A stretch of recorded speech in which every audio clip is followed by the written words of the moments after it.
Thank you for coming to talk to me. First, could I just get you to introduce yourself?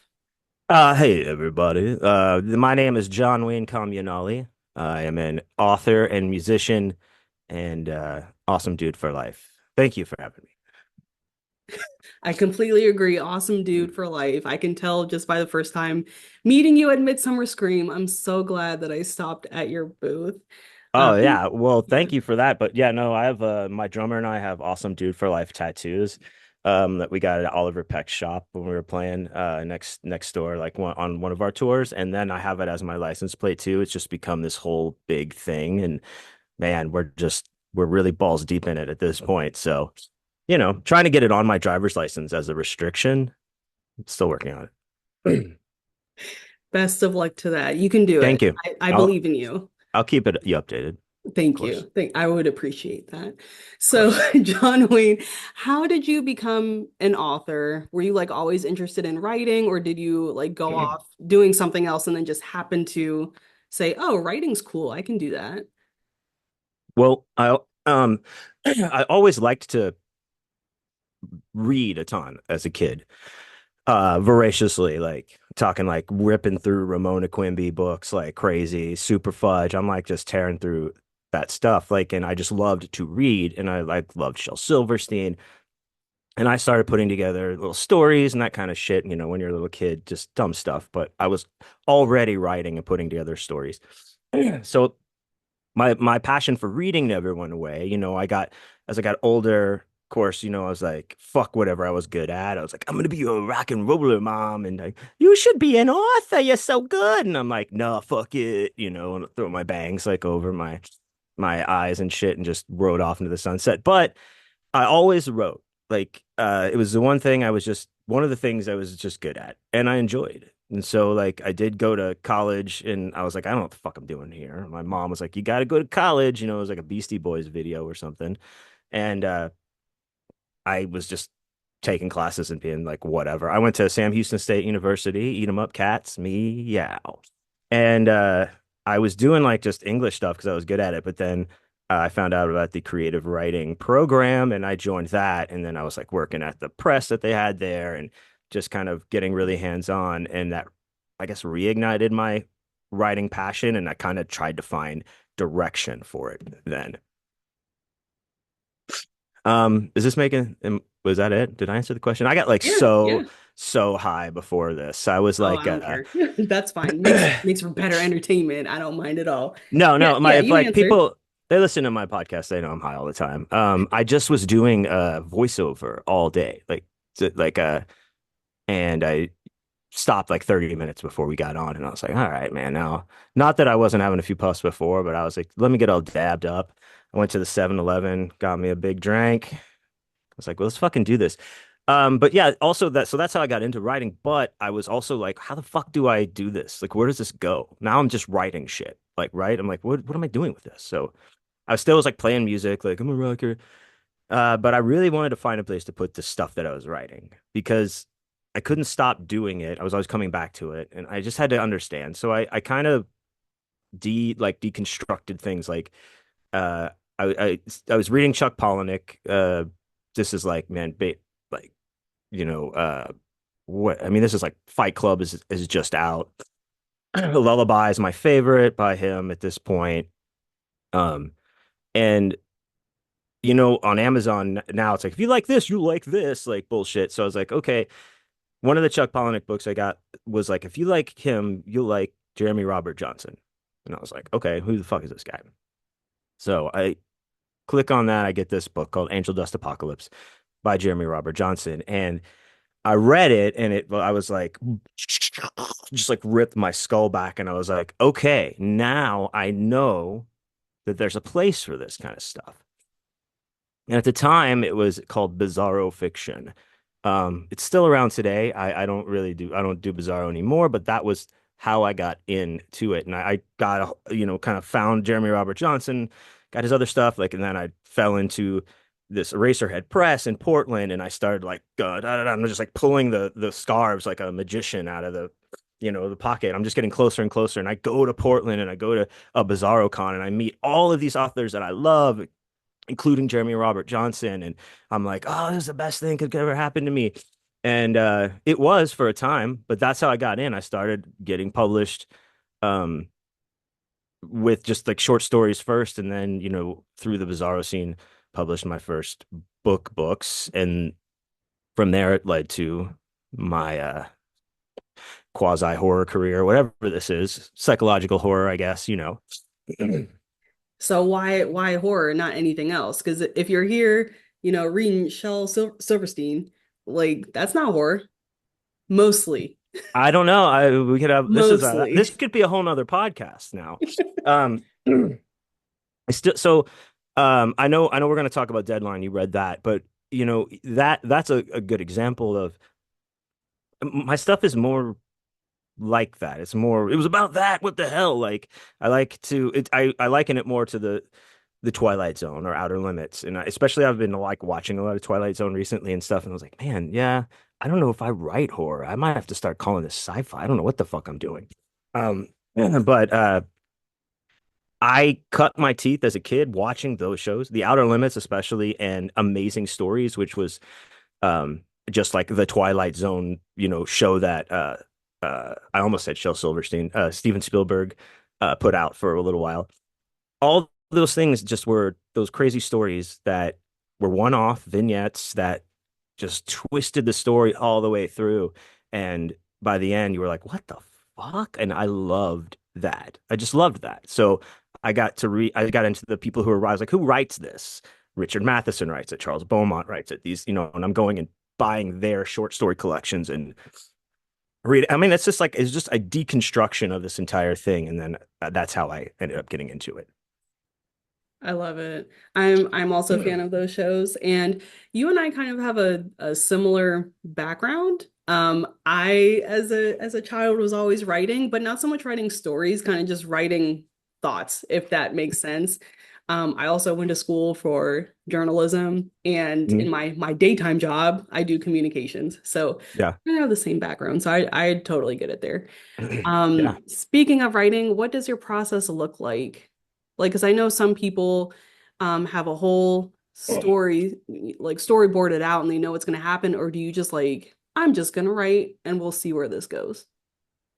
My approach is mostly the latter. It's kind of like a seat of the pants, or we say pantser sometimes. In that I get an idea and I just kind of start writing it, like just going.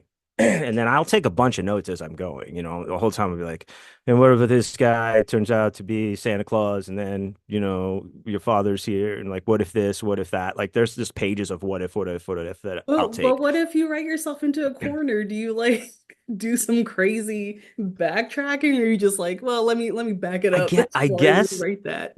I guess that that's a good question because I guess what happens is you are seeing a little bit even subconsciously ahead down the road some. So that's why I'm always taking notes as I go. I may start the story like I somebody asked me what was I was on another podcast earlier or whatever recently, and they're like what did they say? What are we talking about? Get me back on track here. Your writing process, do you think of an idea and just go with it? Yeah, I forgot what I was going to say. It doesn't matter. That's fine. Um, That's fine. I'll cut it we'll out. come. No, no, leave this all in. This is all gold. Leave this all in. Yeah, I can't remember what I was going with, but I'll come back to it. All I right. just write. I just go. I don't really outline a whole lot, but I will note it to death as I'm writing. Oh, they said a good writer knows how the story's going to end when they start it, and I was like, I never know that. I Like like I just that. kind of go. So everybody's different. There's not a right or wrong way to do that. The people that like to outline, that works for them, and then that they do it. The people who don't. And then, a lot of times with, man, I should start outlining. Like, yeah, maybe you should. I don't know. It's just different for everybody, I think.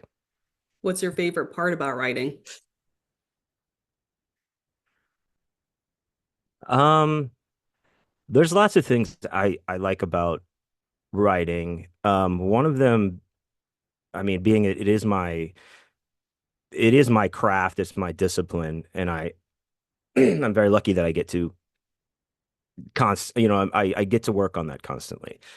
This is what my job is, as hard as it is or not, whatever. I get to do this. So I'm very lucky um in that. But one of my favorite things is just when you're really into like the story and you're like, oh fuck, I'm just tearing through the meat of this today. And you can get in this kind of like weird mode where it's just like just so focused and just going, going, going.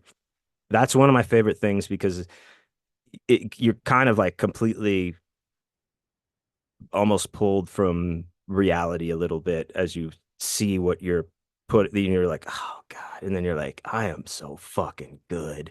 Then my second favorite thing is another part of like whatever my process, I don't know what you're gonna call it, but when I start writing for the day, I will start by reading through everything that I wrote the day prior and doing an edit and revision on that. And that's when I'm like, the fuck do you think you are? Like, what the fuck is going on here? And I like that immediacy of getting to, right back in it and correcting things kind of in the moment. That's also one of my favorite things.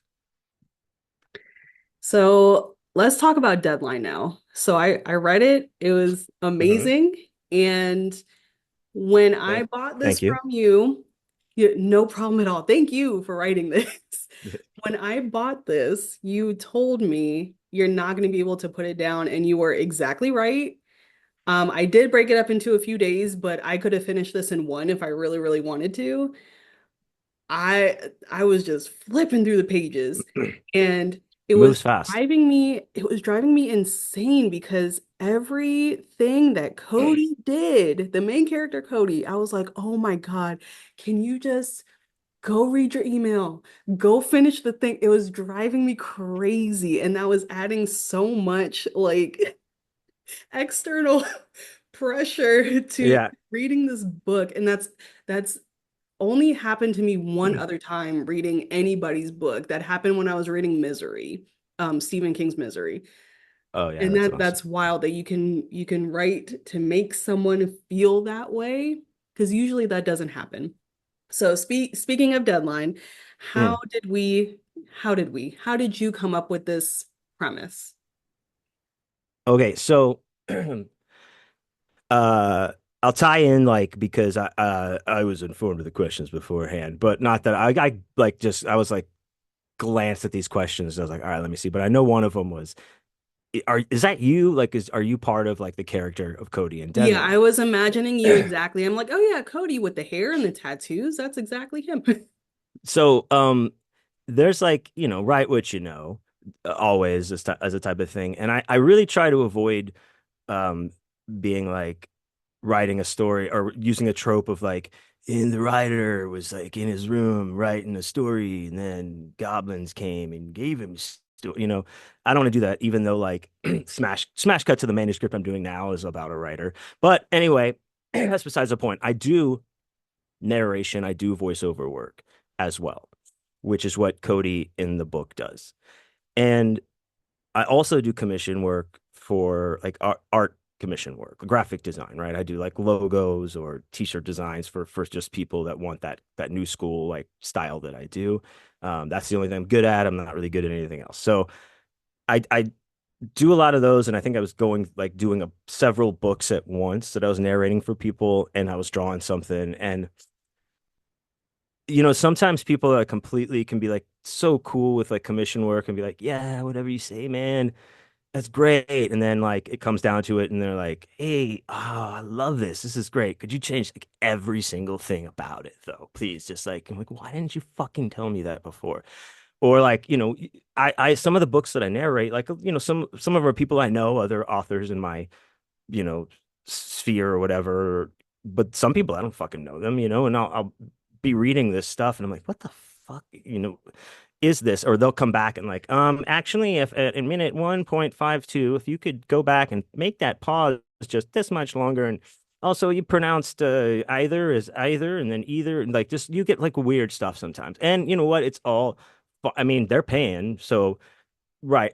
I understand totally, but you get a bunch of that stuff and it just kind of bounces around in your brain, like it does. And I just had this idea for this character that kind of gets stuck in this kind of falls ass backwards into his career, gets successful, and then all of a sudden, he's got not only a very tough client, but like the toughest of all clients, all of the restrictions, all of the changes, things that would you never. I mean, I guess I could see somebody wanting you to use a metronome for something at times. I guess I could see that. Never been asked that, and like in person, I made that up. But Like, can like, you imagine? Oh my God. but like things where they're like, I threw in there like pitch shifting and all that kind of stuff. I was trying to make it as hard as it like I could think of it being, like just pushing it to the limits. And that came out really quick. I think I wrote deadline in maybe 6 or 7 weeks. I just like it's like um so yeah. Is there any other background about Cody or maybe even Gwen? I don't know. Or how do you say his name? Is it Garaville? Gareevil? How do you say Garavel. Yeah, Gareevil? Garavel. You're right. Is there anything that you can tell us about them that isn't in the book? Like, are they demons? Are they just like supernatural? What are they? You can keep it a secret if you want. Keep us wondering. Well, let's all wonder together because um a lot of my books do have like occult stuff and demons and like that kind of like weird shit like that because I really like that aspect. That's easy to sink my teeth into. It's something I'm interested in. So, there's always something like, so those guys are like trickster demons, right? It's John Wayne. And, maybe, but maybe this guy is just so completely evil that he just locks people in and just kind of like a vampire in a sense. He just drains and pulls because maybe he's just a sadist, or maybe he is punishing people from because he's being told by something, or fuck, who knows? Um, but stay tuned for Deadline 2, and we'll all find out together where Gerald's from. No, I I like to, that's another part of it. If I spell it all out, that kind of takes it away, takes something away. That's true. That's true. I know a lot of people say in horror that it's better if you don't see like all of the monster because then your imagination is always scarier than what you're actually going to see or read.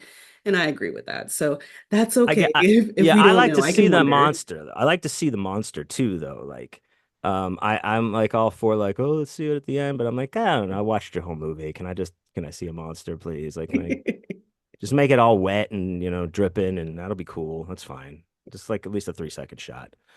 So you mentioned I don't know if you're kidding or not, but Deadline 2. Is there going to be a Deadline 2 or is there any other work that you have that's like connected in any way or is this like a one-off this is it story? They're all one-offs, everything that I write. I'll drop little Easter eggs in some of them that'll like refer to something else, just if type of thing. But I don't know. A lot of people are like, well, what else happens? Like they're, will we follow the courier and Jerivel some more? I don't know. Um, I'm not ruling anything out, but as of now, I do not have a part two in the chamber. I have been working on like a script for Deadline though, like because I think it lends itself well to something like that. So I've been writing that off of it, but I have a lot some other things that I'm working on that um, are taking precedence, as you know, like so. But but that's probably the closest thing to the next Deadline thing we'll get, So hopefully. if and when you do write this script, are you not scared that something is going to happen just like it did to Harriet Pratt? Oh, la, la. Oh yeah, because I could do a prequel about that or something. That's right. No, we could only hope, right? I mean, please come in my trailer and cut me up, bitch, because then my work will go top to the top. So, funny thing is, you've actually like answered all of my questions, but I still want to talk to you because you're a Yeah, let's fun keep guy. talking. All right. So, I read Deadline. What do Okay. I read next? Um, hmm. I would I want something fast paced. I want to not be able to put this book down, which I'm sure you could say for all of your works, but I think every author would have ones that are like, oh, this is the one that I'm gonna shoot. I would say like just along those lines of that same kind of creepiness that's happening in Deadline is in Tour to Death, which is my I guess my latest newest one. But it's it's a whole it's like a book, but it's kind of set up like is this a short story collection? Because it follows an artist who's on tour by himself, and all these things that happen to you on tour, like girls, drugs, drinking, fucking other bands, all kinds of stuff. And I took those things because I'm on tour all the time, and then spun them out into the absurd, surreal, creepy, crazy shit. And so each chapter is a different date on the tour that he's on. They're not consecutive. It's just like this night this happens, and then this happens, and then this happens. And that would probably be the next one along like that's along Deadline that I would recommend. Just because it does move fast and the stories are like you're like, what the fuck else has happened to this guy? But there's a grain of truth in each of those stories. Something about like that really happened to me is in each of those stories. So that's up to you to decide. They're like your little Horcruxes. A little piece of Yeah. you in every My one. little whores crutches. What? Whore crutches? A Could Horcrux. you imagine? Okay, no, we need to get some horse crutches too because that's a good business and we need to make some side money. So and I, maybe we call them sex worker crutches, SWCs. I don't know. Hey, But we'll talk offline about this. We'll okay, get hey, something I told started. you tangents. I told We you. don't want to give away our ideas, okay? Patent pending. Patent pending. So I understand you're going back on tour tomorrow. Where are you going? What are you doing? Tomorrow, am I? I'm not. Oh, I was supposed to go to Pennsylvania. I'm not doing that. I canceled that. I don't know. I'm trying to change up some stuff. I travel all the time, like 30 shows a year, that kind of stuff. And right now I'm like, I have to change all of that or I will die. So I'm trying to like, keep a lot of my travel to the West Coast, doing stuff here in Vegas, working with other local artists and stuff. Avant Pop Books, shouts out. And they're publishing. They're putting out my next book. Um, and just doing the connecting with the scene and here in California. I don't want to really go past Texas anymore if I don't have to. I'm still keeping some of the big shows that I do on the East Coast, but I'm not driving to them anymore. I'll be flying. I'll be Yeah. flying from now on. But Yeah, that makes a lot of sense. So my family just moved from Virginia to now we're in Missouri. So I totally get that. I don't know how you travel so much. It's like every time I see you on Instagram, it's like you're in a new place. So I get it. I'm you tired for you. you're in Missouri right now. Yes. I was just in St. Louis a few weeks ago. I Were you there? saw. No, No, I yeah, I wasn't there. didn't see you No, there. I No. would have came to see you if I was there. I wasn't Okay. there. Yeah, it was that AuthorCon St. Louis Yeah. thing. It's all right. Yeah, unfortunately, I have a 4-year-old, so sometimes it's hard to get away. No, all good. So No, I understand. No, I was like, man, oh, you know what? Let's talk about this shit here. What's up with y'all's dispensaries in Missouri? I don't know. I don't claim to be any kind of Missouri nothing. We've only been here since August, Oh, okay, and okay. I'm Well, not. let me tell you I don't this. We know. got beat. Me and my buddy, another author of mine, JC Moore, shouts out. He doesn't care if I'll say his name. We like to smoke weed. Like living here in Las Vegas, it's legal. Like I have my local dispensary. Like, it's it's awesome. But and I am somebody who smokes a lot of weed all the time. So this guy is next to me, he does too, and he goes, "Hey, there's a dispensary down the street." And I was like, "What? Is it legal in Missouri?" He's like, "Yeah, yeah, it is." I was like, "Okay." So the next day, I was like, "Hey, let's go walk to that dispensary." So we go down there, and it looks like it is a dispensary. It's got the green cross. We go in, show our IDs. There's some like tattooed goth chicks behind there. What do you guys want? I mean, I'm like, all right, that's legit, whatever. Buy some, get a couple like eighths and some pre-rolls and stuff, and like, thank you, and we leave. we're walking back and we're smoking. I'm like, this is all right. Why does this taste weird? Something's weird about this. Anyway, whatever. We get in, we're doing the show. Afterwards, I'm driving from there to Tennessee, and I'm staying with one of my friends that's right outside of Nashville. And I'm driving there, and I pull out one of these pre-rolls and I start smoking it. I'm like, why is this taste so weird? What is wrong with this? So I look on the back, and I'm like, whoa, okay, I got fucking beat because it's like THC percent 1.3%, THCA percent 39. I'm like, bitch, fuck that. THCA is like when you light it, like that's when it's supposed to become THC, but allegedly, I don't fucking know. I'm not So it's trying almost to like fake weed. I don't kind smoke, of so I have like no idea. it's not technically fake weed, but yeah, it's fake Oh, weed. It's like, what okay. the fuck am I doing here? You know, it's stupid. But Yeah, that is really weird. I mean, I'm quite frankly surprised that it's legal here because it's a I think it's very, fake legal. I don't know what yeah, it is. maybe. Anybody listening out there in the Missouri audience, write to us, please. Call into the show. Let us know what is the deal. What lines are I open now. Let's lines take a are call. open.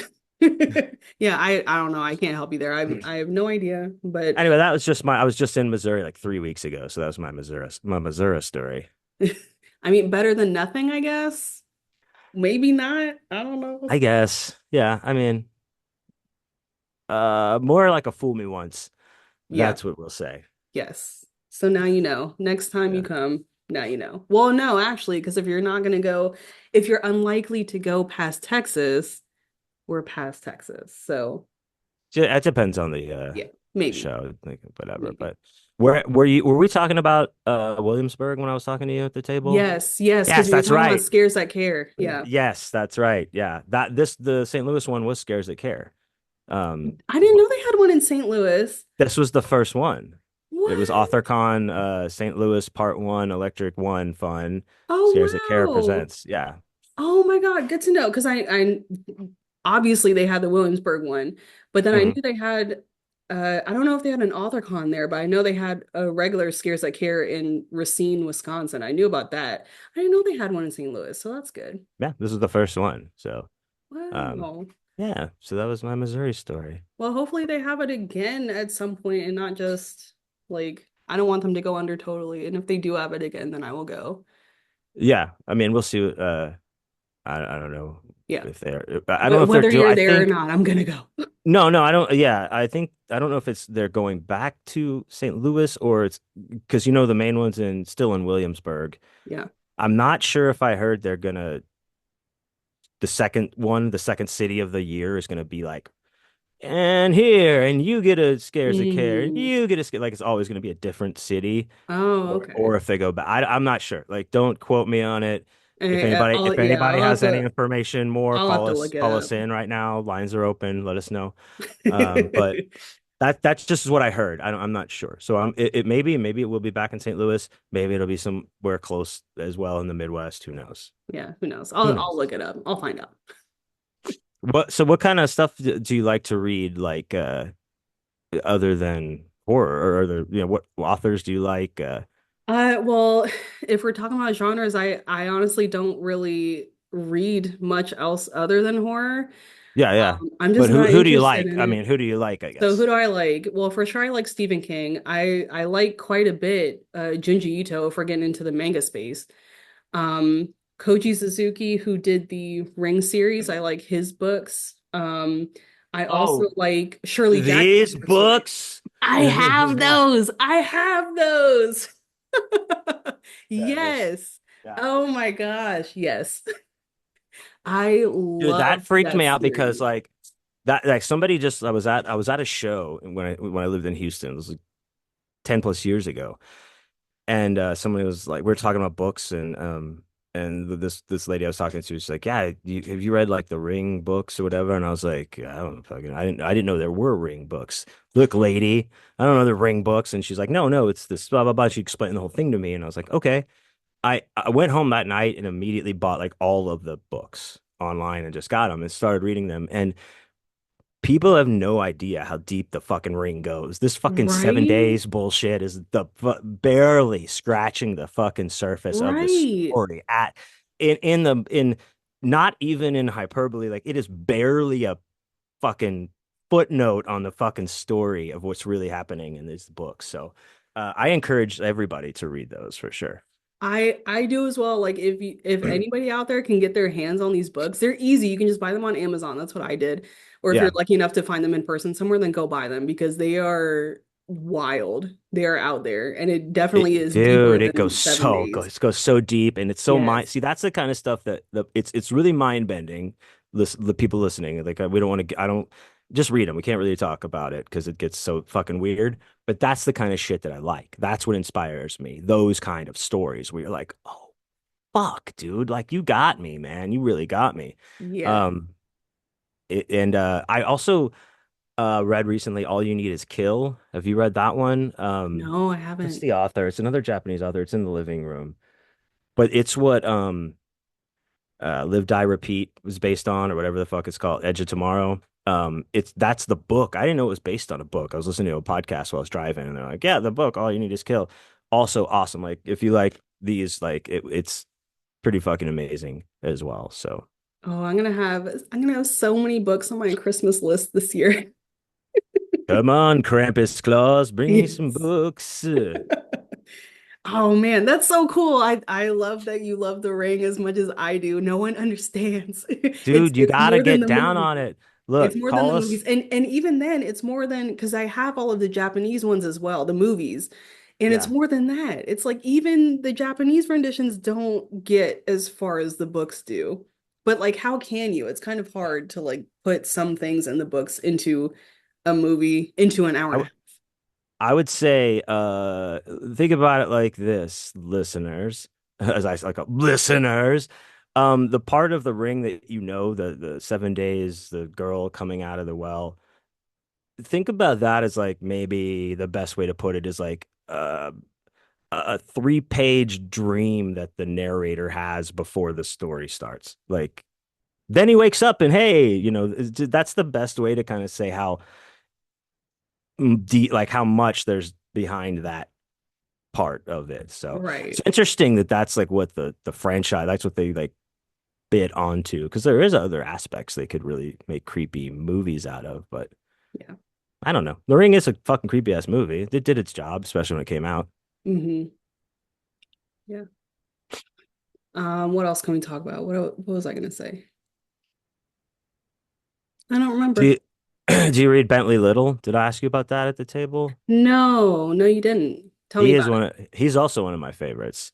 I talk about him a lot, like on my podcast. I'll recommend him. He's got like fucking 100 books out. Not really 100, like 30 some books, but they're like they also have that mind-bending, dread-inducing thing where you're like, why doesn't you do that? Oh, you can't do that because this happened 2 chapters ago.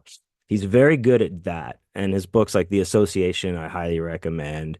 The Adjuster, like, oh man, they're just so fucking creepy and crazy, like mind-bending, weird shit. He's another influence, I would say. Really like him a lot.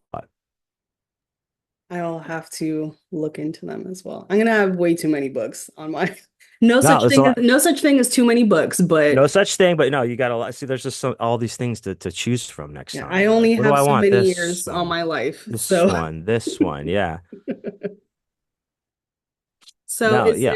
there anything else you want to say about Deadline, about any of your other works, about you do music? You want to talk about your music? Just your Yeah. life in general. Tell us about you. So every morning I wake up and I have a no, I mean, this is what I do full time. I go to, signings, conventions, city to city driving. And what a time it's been. And I also do podcasts. I do one called John May Lied to You that comes out usually every Monday or sometime during the week, depending on where I'm at on the road and stuff. And then I do a show on my Patreon called Awesome Dude for Life Boner Bonus Podcast, where I talk to artists and people that I meet while I'm traveling, like not just other writers, like musicians, actors, models, dancers, fucking porn stars, fucking just weirdos, dance, like all kinds of The people. best people, Because honestly. but it's cool to like learn about other people's disciplines within their craft and stuff, and then you get to talk about just weird shit with people. So that's on my Patreon. But I play in a punk rock band called John Wayne is Dead. Uh, and we just had a new record come out in February. So I have it on, it's on cassette. Ooh, on cassette, Can I buy that everybody. cassette somewhere? Because I just Yeah. bought a cassette player. You And can now at I can just johnwayneisdead.com on the shop page. johnwayneisdead.com. Go there, buy the And cassette, buy yeah, everything. and we're almost like we put out the run of cassettes. We have two colors like translucent pink and green, and they're almost all sold out. I think we have less than 10. But we just like got a thing to have the vinyl put out. So we had some meetings about that, and that'll be out very soon on vinyl. But it is streaming everywhere to listen to as well, like your Spotify's, your Apple Music's, your tin can telephone from your friend next door, you know, your ear to the ground so you can hear the water coming, that kind of thing. It's everywhere to stream music. So, but yeah, it's me and another guy. We're a two-piece punk rock band. We're like 1, 2, 3, 4, punk rock. I have to say the new album is very it does darker and more moody, you know, because we are very complicated and dark. Uh, but yeah, it's a lot of fun. We play a lot. We play here in Vegas. My drummer still lives in Houston, but he flies out here and then we'll do shows and then he'll fly back, or I'll go to Houston and we'll do shows there and then come back or whatever. At the shows like where we met, like I usually have my guitar with me and I'll play at the booth or I'll pick up shows like around the venues and stuff like that where I can. So last question that I have. Tell me about Mm. your hair. What about it? Why do you have it styled the way you do? I don't know. I like your hair.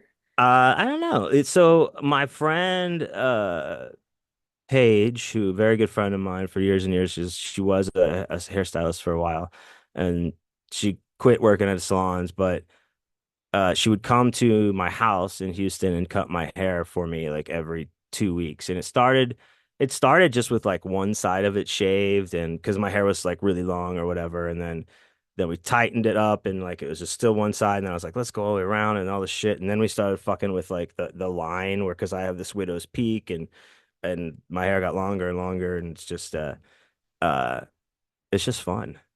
I like it too. Hair is fun. At Midsummer Scream, I had a green what is it? Skunk tail in my hair. Yeah, I had that for about a year, but I'm the kind of person who a year is about it, and then I change it to something else, and then I cut yeah. it, and then I grow it out, and then I dye it, or I dye one piece. So yeah, I'm a hair person as well. Hair is very fun.